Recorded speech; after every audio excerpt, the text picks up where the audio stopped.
Bonjour et bienvenue à la station Belmont, où aujourd'hui, nous ne serons pas à la station Belmont.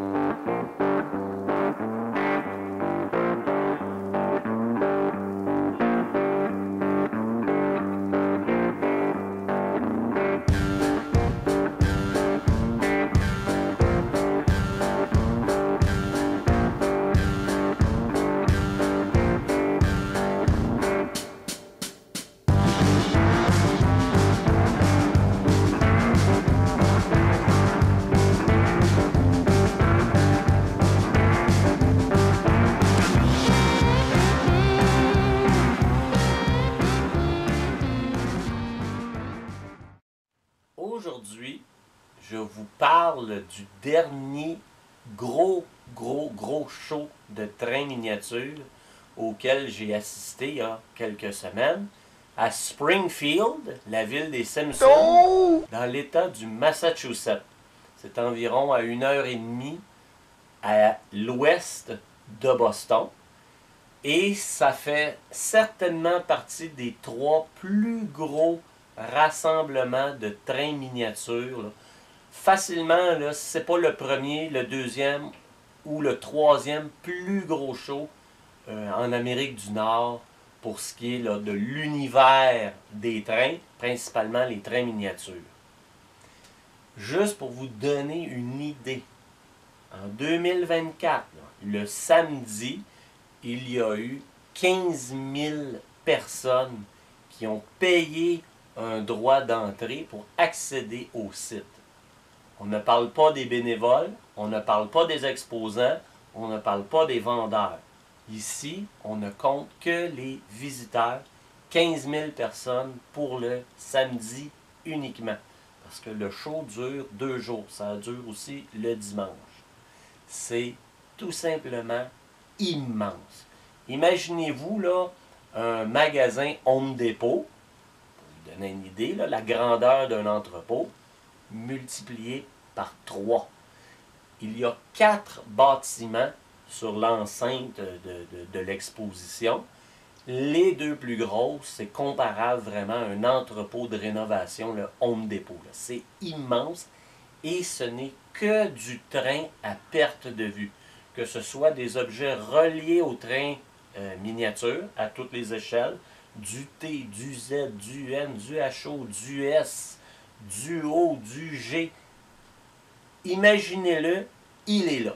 Il déplace une locomotive vapeur sur le site, une petite, on convient là, que ça reste une grosse machine, là, mais il déplace une locomotive vapeur pour vous montrer comment ça fonctionnait.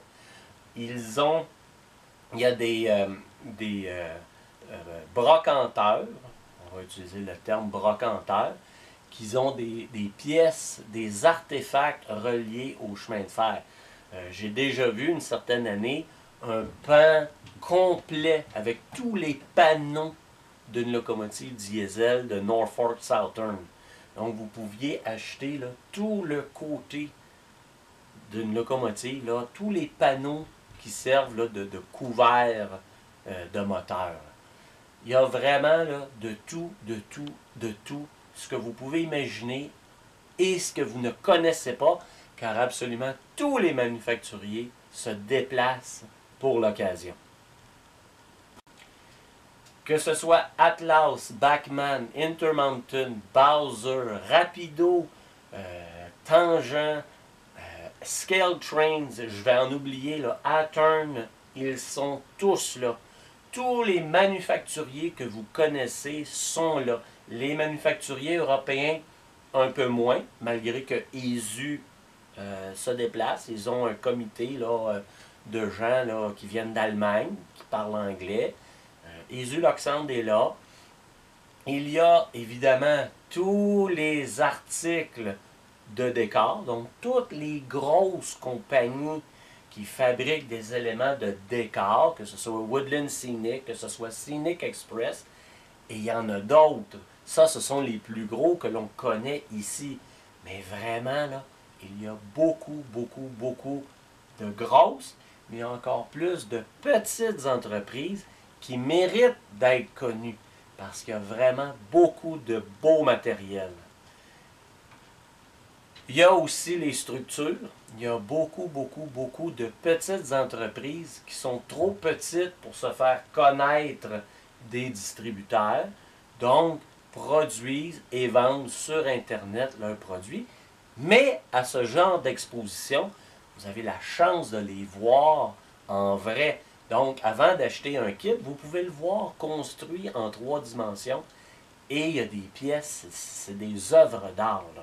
Que ce soit des buildings, que ce soit de l'électronique, que ce soit des véhicules, que ce soit des affiches lumineuses, il y a de tout, des figurines, des petits gens là, comme vous et moi qui sommes des collectionneurs. C'est plein de gens qui, dans leur sous-sol, font des petites trouvailles, des merveilles de production. De plus en plus, avec l'imprimante 3D, on fait des trouvailles et des merveilles parce qu'il y a des gens, comme vous et moi, qui s'imaginent des choses et qui le fabriquent. Parce que malheureusement, on ne trouve pas tout dans tout, non pas non plus chez toutes les grosses bannières. Pour vous donner une idée de grandeur, le kiosque de Woodland Scenic, ce sont 6 îlots avec chacun des démonstrations de leurs différents produits. C'est immense. Leur kiosque doit faire 30 pieds par 30 pieds. Là. Facilement là, 10 mètres par 10 mètres de gros. Là. C'est immense. Il y a environ une 50 réseaux à toute échelle, que ce soit du N, du HO, du O, du S, du T, j'en ai vu. J'ai vu du G, j'ai vu aussi du 1 pour 6. Vous savez, les trains sur lesquels on peut s'asseoir et se déplacer, un peu comme il y a au musée ferroviaire, ici, là, dans la région. Il y en a sur place. Il y a vraiment de tout. Et c'est tellement rempli de visiteurs que les allées font environ 12 pieds. 4 mètres de large entre les tables. Et des fois, il faut jouer un petit peu d'épaule pour se frayer un chemin. Tellement qu'il y a des kiosques populaires avec beaucoup de visiteurs.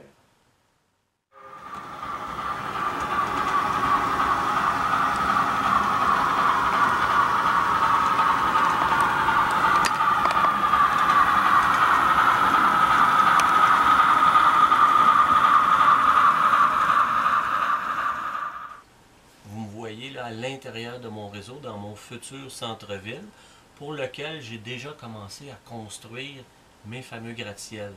Et il y a 2 compagnies que j'aime bien rencontrer, les propriétaires, j'aime bien discuter avec eux de leurs projets actuels et futurs. Lunde Studio, qui ont des structures vides, mais quand même bien détaillées, pour un prix aussi qui vient avec. C'est moins détaillé, le prix est plus raisonnable. Par contre, au niveau des structures là, de prestige, là, Custom Model Railroad, eux là, font vraiment là, des buildings d'une précision, c'est des œuvres d'art. Et ça se construit vraiment très bien parce que vous pouvez les peindre individuellement avant de faire l'assemblage de vos pièces. Vous voyez, ça là, ça se démonte.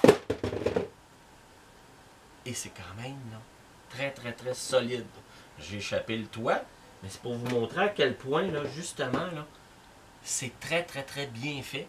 Vous pourriez acheter encore des étages supplémentaires si vous vouliez avoir un gratte-ciel plus élevé. Vraiment, là, de très beaux produits que finalement, vous allez retrouver uniquement dans ce genre d'exposition. C'est tellement gros, il y a tellement de choses à voir, que si, comme visiteur, vous tapiez le voyage pour faire et samedi et dimanche, pour absolument tout voir, vous ne pourriez pas prendre plus de 5 minutes par kiosque.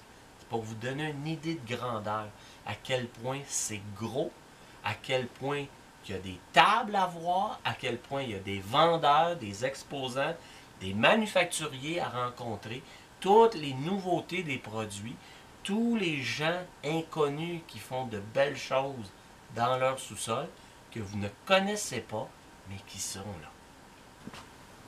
Springfield, Massachusetts, de Montréal, c'est environ 5 heures de route. Ça reste un show hivernal. La route est quand même bien dégagée. Mais par contre, de Montréal vers le sud, nous devons traverser le Vermont et les montagnes des Appalaches. Donc oui, c'est possible que la route se fasse très bien en 5 heures, sans problème. Mais vous pouvez aussi vous faire surprendre par la météo. Dans les montagnes, il peut neiger. Mais somme toute, c'est quelque chose à faire, c'est quelque chose à voir au moins une fois dans votre vie. C'est la Mecque des shows de trains miniatures, comme je vous dis, sur la côte Est. Parce qu'il y en a d'autres très gros dans l'Ouest américain, mais proche de Montréal, c'est le plus gros à voir, à vivre absolument. Colin. Si seulement j'avais eu mon passeport pour y aller.